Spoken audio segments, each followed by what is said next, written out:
अस्सलाम वालेकुम स्टूडेंट्स। आज हमारी जो क्लास है बेसिकली क्लास नहीं है, मैं कुछ इंपॉर्टेंट चीज़ें आपको बताने जा रहा हूँ क्लास 10 के स्टूडेंट्स को, जिसमें इंपॉर्टेंट आपको मिल आएगा 2026 में जो पेपर आ रहा है उसके हवाले से मैंने आज ये क्लास रखी है स्टडी टाइम पीके पे। जिन लोगों ने ये चैनल सब्सक्राइब नहीं किया हमारा स्टडी टाइम का, वो लाजमी कर लें ताकि उन्हें फ़ायदा हासिल हो सके और दूसरों को भी शेयर कराएँ। पेपर आपको होने जा रहा है 2026 का अप्रैल के मंथ में, जो कि आपकी प्रिपरेशन में बहुत काम आएगा। जो भी मैंने मैथ्स का सारा कुछ लिख दिया है, ठीक है। तो आइए शुरू करते हैं। यूनिट नंबर 17 जो कि आता है सेट्स से। अब सेट्स का देखें, एक्सरसाइज है 1 2 3 एक दो एक्सरसाइज है। मैंने इसमें कुछ लिखा ही नहीं एक्सरसाइज, मैंने लिखा है टॉपिक्स बता दिए, D Morgan's law, power set और कार्टेशियन प्रोडक्ट, ठीक है। और ये जो टॉपिक्स हैं आपके बेसिकली ये इन्हीं में टॉपिक में से ही इनकी चीज़ें जो हैं वो आती हैं। जैसे कि आपने देखा होगा ए यूनियन बी का intersection is equals to a complement intersection b complement. एक तरीका ये होता है, एक तरीका क्या होता है, ए इंटरसेक्शन बी का कॉम्प्लीमेंट बराबर हो गया ए इंटरसेक्शन यूनियन और फिर बी इंटरसेक्शन। ये बेसिकली डी मॉर्गन्स लॉ आ जाता है। उसके सेट दिए हुए होते हैं, वो आप उसको सॉल्व करते हैं, दोनों साइड इक्वल आ गई तो आपका मसला हल हो जाता है। पावर सेट होते हैं जिसमें आपको 2 की पावर n होता है, उसके n जो एलिमेंट्स की तादाद होती है 3 4 होती है, तो उसको पावर कहते हैं 2 की 3 8 सेट्स बनते हैं। पहला खाली, उसके बाद एक ही करके बन रहा होता है। फिर आ जाए कार्टेशियन प्रोडक्ट में क्रॉस ए क्रॉस बी वाला सवाल होता है ये। तो ये आपने खैर पेपर आपको कहाँ से करना है, ये ओनली फ्रॉम 10 ईयर्स पेपर। ये आप किताब में ना करें, किताब की ज़रूरत भी नहीं है, सिर्फ आप 10 ईयर पेपर सॉल्व कर लें। इसके लिए चैप्टर संडे एक सवाल आपका डन है। ये शॉर्ट में 5 नंबर का एक सवाल पक्का आएगा ये, ठीक है। ज़्यादातर डी मॉर्गन लॉ आता है बहरहाल। यूनिट 18 पे आ जाए, रेशियो प्रोपोर्शन का ये चैप्टर है जिसमें आपको 18.6 18.4 ये 2 एक्सरसाइज बताई है सिर्फ, क्योंकि ज़्यादातर आती है इसी में से, ये तो मैंने बताई सिर्फ 2 ही है। 18.6 क्वेश्चन 2 ऑल पार्ट्स लिख दिया मैंने एग्जाम्पल के साथ, और एग्जाम्पल 1 2 3 पेज 51 52। 18.4 मैंने क्वेश्चन 3 ऑल पार्ट्स लिखा है, एग्जाम्पल्स पेज 47 48। तो एक सवाल इनमें से एक आता है बोर्ड में 18.4। वैसे तो 1 2 3 काफ़ी सारी आपको पता है एक्सरसाइज है इसमें, लेकिन मैंने आपको सिर्फ 4 और 6 दिए क्योंकि आता है इसी में से, इसलिए मैंने दी। हाँ, बाकी आप चाहें खुद से 1 अगर टाइम हो 1 2 3 है और तो वो आप कर सकते हैं, लेकिन जो आता है मैंने आपको बता दिया। यूनिट नंबर 19 लॉन्ग पार्ट में आता है, ये 10 नंबर का होता है, और 19.2 स्पेशली आता है, 9.1 नहीं आता, लॉन्ग में आता है। क्वेश्चन 7 8 आता है। 7 में 3 पार्ट देखें, 3 4 5 90% इंपॉर्टेंट लिखा है मैंने। 8 नंबर पे 1 2 और एग्जाम्पल्स 80% इंपॉर्टेंट लिखा है मैंने। बेसिकली ये जो ये 7 8 आप देख रहे होंगे, बेसिकली ये 7 तो चले, ये आपका जो कहलाता है ये डिटरमिनेंट कहलाता है। डिटरमिनेंट आप निकालते हैं, डिटरमिनेंट ए बी या सी। लेकिन जो 8 नंबर है उसमें क्रैमर्स रूल और मैट्रिक्स मेथड आ जाता है, तो इसमें से कोई एक का चांस होता है आने का, कोई से भी एक आ सकता है। लेकिन 7 वाला 90% लिखा है मैंने, ये ज़्यादा चांस है, ये आपका आ सकता है, ठीक है ना। इनमें से यूनिट 20 काफ़ी लेंदी है, तो मैंने एक करके लिखा। 20.1 में 1 2 3 4 6 ऑल पार्ट्स 30% इंपॉर्टेंट है ये। 20.2 मैंने लिखा है 1 2 3 ऑल पार्ट्स 50% इंपॉर्टेंट लिखा है मैंने। 20.3 मैंने 2 3 5 6 80% इंपॉर्टेंट लिख दिया है। ओनली 1 पार्ट ईच, इसका मतलब है 2 3 5 6 में से एक पार्ट आप कर लें काफ़ी होगा, कि 2 पार्ट सब में एक ही पार्ट आप कर लें। 20.4 में सिर्फ 3 लिखा है, 90% इंपॉर्टेंट है। 20.5 में से 1 2 3 4 5 6 50% इंपॉर्टेंट है सारे पार्ट्स। 20.6 की बात करें तो 1 में ऑल पार्ट्स 3 4 ये बहुत कम आता है, 20% लिख दिया मैंने। और ये है 20.7, ये भी बहुत कम आता है, या तो आए नहीं 20%। ये 1 से 9 सा सवाल है और 20% लिखा है। बेसिकली इसका कोई जगह नहीं बनती क्योंकि ये लॉन्ग सवाल है, लॉन्ग में जगह ही नहीं है इसकी। शॉर्ट में ही दे नहीं सकते क्योंकि शॉर्ट सवाल है नहीं। बहरहाल करना चाहें तो आप ये कर सकते हैं प्रैक्टिस के तौर पे। यूनिट नंबर 21 की बात की जाए तो 21 जो हम कर रहे हैं ये बेसिकली पार्शियल फ्रैक्शन कहलाता है। पार्शियल फ्रैक्शन के अंदर 3 एक्सरसाइज तो हैं, 1 और 2 मैंने दिए। 21 21.2 ये 2 दिनों में, इसमें 1 से 6 सवाल है, इसमें 1 से 5 है, प्लस एग्जाम्पल एनी वन, या तो इनमें से एक सवाल दे देंगे या इसमें से एक सवाल दे देंगे, और एग्जाम्पल भी इनमें मौजूद है। एग्जाम्पल भी आप करके हैं, एग्जाम्पल से भी सवाल आए हुए हैं पिछले ईयर्स के अंदर, तो एग्जाम्पल भी देखें। और 1 से 6 1 से 5 ये कन्फर्म एक सवाल 100% आता है ये। और एनी वन लिखा है मैंने कि या तो ये या तो अब ज़ाहिर दोनों ही करना पड़ेगा, तो इसमें से कोई एक कन्फर्म आएगा 100%, ठीक है। 22 जो है वो प्रिपरेशन फॉर 10 ईयर्स ओनली लिख दिया है मैंने। उसमें आता क्या है बेसिकली ग्रुप और अनग्रुप डेटा होता है, arithmetic mean, harmonic mean, median, mode, variance, standard deviation, geometric mean, mean deviation, ये सारे टॉपिक्स हैं। और अच्छी बात तो ये है कि इसमें शॉर्ट में आता है ये, और 2 क्वेश्चंस फ्रॉम दिस चैप्टर, जो ये सारा टॉपिक्स कर लेगा उसको 2 सवाल आराम से शॉर्ट से निकल आएंगे। देखिए शॉर्ट में 6 सवाल आपको अटेम्प्ट करने होते हैं, 2 तो आपके यहीं से निकल आएंगे।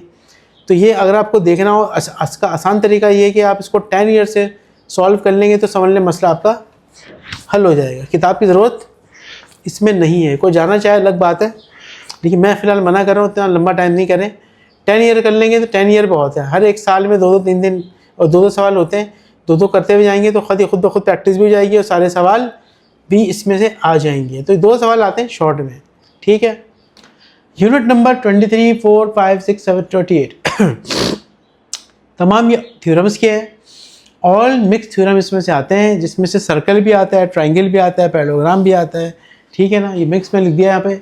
सी ओनली 5 ईयर पेपर, आप 5 ईयर पेपर उठाएं, जो थ्योरम आए हुए हैं रिपीट हो रहे हैं ये वो आप देख लें अच्छी तरीके से।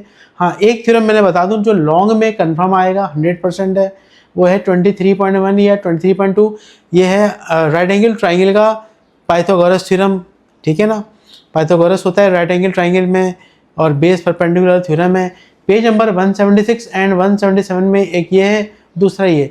तो देखिए 100% में लिखा है एनी वन, इनमें से जो भी एक आएगा, कोई ना कोई एक आएगा, इनमें से पेज नंबर डाल दिया मैंने। और आप देख लीजिएगा इन दोनों में से जो पिछले साल आया हुआ है, मैंने यहाँ पे लिखा नहीं है, जो लास्ट ईयर आया हुआ है उसको आप चाहें तो स्किप करके, जैसे कि लास्ट ईयर ये आया हुआ है तो ये कर लीजिएगा, ये आया तो ये कर लीजिएगा। अगर दोनों कर लें तो रिस्क फैक्टर आपका ख़त्म हो जाएगा कि आप पता रिपीट हो जाए, इसलिए मैंने दोनों लिखा है, ठीक है।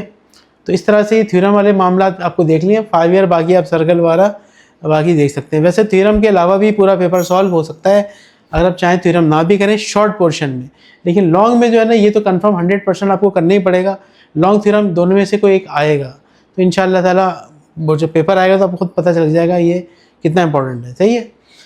29 यूनिट है, प्रैक्टिकल ज्योमेट्री का 100% आता है, लॉन्ग के अंदर आता है। कुछ टॉपिक्स लिखे हैं मैंने, transverse common tangent, circum circle, direct common tangent, draw, inscribed circle, ये 4 मैंने लिखे हैं। वैसे तो इंस्क्राइब्ड भी आता है और 1-2 और हैं, लेकिन उसकी ज़रूरत नहीं है, इन्हीं में से एक आएगा इंशाल्लाह 100%।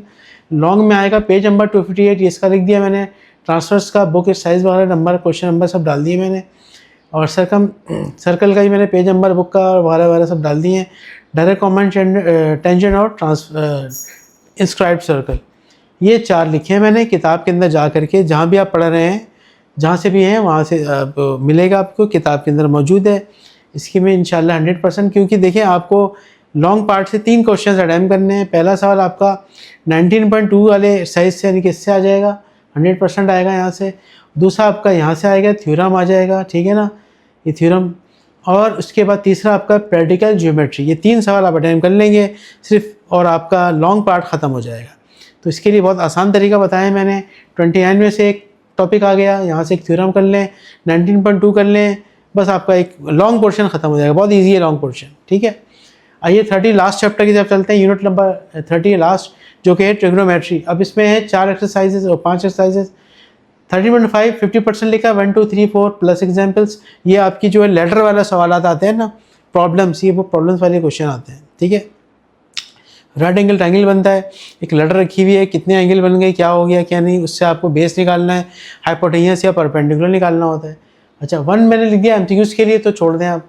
13.2 4 से 10 30% इंपॉर्टेंट है। 13.3 5 और 6 ये 95% इंपॉर्टेंट है। 7 वाला सिर्फ 20% इंपॉर्टेंट है। 13.3 में से मैंने बता दिया आपको। 13.3 में आपको पता है ट्रिग्नोमेट्री, ये आपके टेंजेंट वाला, साइन थीटा वाला, ये सब क्वेश्चन में आते हैं। 13.4 में आइडेंटिटीज़ आती हैं जो प्रूफ करना होता है, left hand side right hand side. इसमें ये 50% लिख दिया मैंने, जिसमें सारे पार्ट्स आपको करने हैं। पहला सवाल ये जो कि 1 से 12 तक है, तो आप इशारा कर लें, कोई ना कोई एक आ जाएगा। बहुत हुआ तो 10 ईयर भी सॉल्व कर लेंगे तो इससे मसला हल हो जाता है। लेकिन बेहतर होगा कि आप 1 से 12 करके जाएँ तो ज़्यादा अच्छा है। जिसको बहुत शॉर्ट करनी है तो एक 10 ईयर पेपर सॉल्व कर सकता है वो। 13.4 को 50% इसका चांस होता है बोर्ड में आने का, सही है। इसका 20% चांस होगा क्वेश्चन 7 का, लेकिन 13.3 95% चांस है, जिसमें लिखा होता है आपका find the remaining trigonometric functions, जिसमें से एक आपको कोई सा दे देते हैं, टेन थीटा या साइन थीटा कॉस थीटा, बाकी 6 में से जो है एक दे करके 5 आपको कहते हैं मालूम करो, साइन कॉस टेन कोसेक, सेक और कॉट, ये 6 के 6 फंक्शन में से एक गिवन होगा, 5 खुद आपको पता करना होगा। 13.2 जो है वो 13% से लिखकर 4 से अगर 10 था, और ये भी मैंने 30 तो लिख दिया, मुझे ज़्यादा लिखना चाहिए, इसको मैं 50 या 60% समझ सकते हैं। ये भी प्रॉब्लम्स है तो ये भी बिल्कुल आ सकता है। इस 30 को आप समझ लें, 30 से ऊपर ही कर लें, मैंने लिख दिया है 30 बैरल, किसी वजह से लिखा था बैरल। अगर आप चाहें तो 4 से 10 इसको आप 70% भी मान सकते हैं, इसमें से आ सकता है। तो स्टूडेंट्स, मैंने आपको आपके क्लास 10 के जितने भी इंपॉर्टेंट थे चैप्टर 1 से लेकर के, मतलब 17 से लेकर के 30, 17 इसलिए कि आप लोगों ने इससे पहले 16 चैप्टर पढ़े हैं 9th क्लास के अंदर। 16 चैप्टर, फिर 17 से 30 तक आपको मैट्रिक में पढ़ना होता है, जिसमें आपको कंप्लीट इसका डिटेल्स बता दी हैं बोर्ड की तैयारी के सिलसिले में। बिल्कुल आप ऐसे ही करें, इंशाल्लाह आपको बहुत फ़ायदा होगा।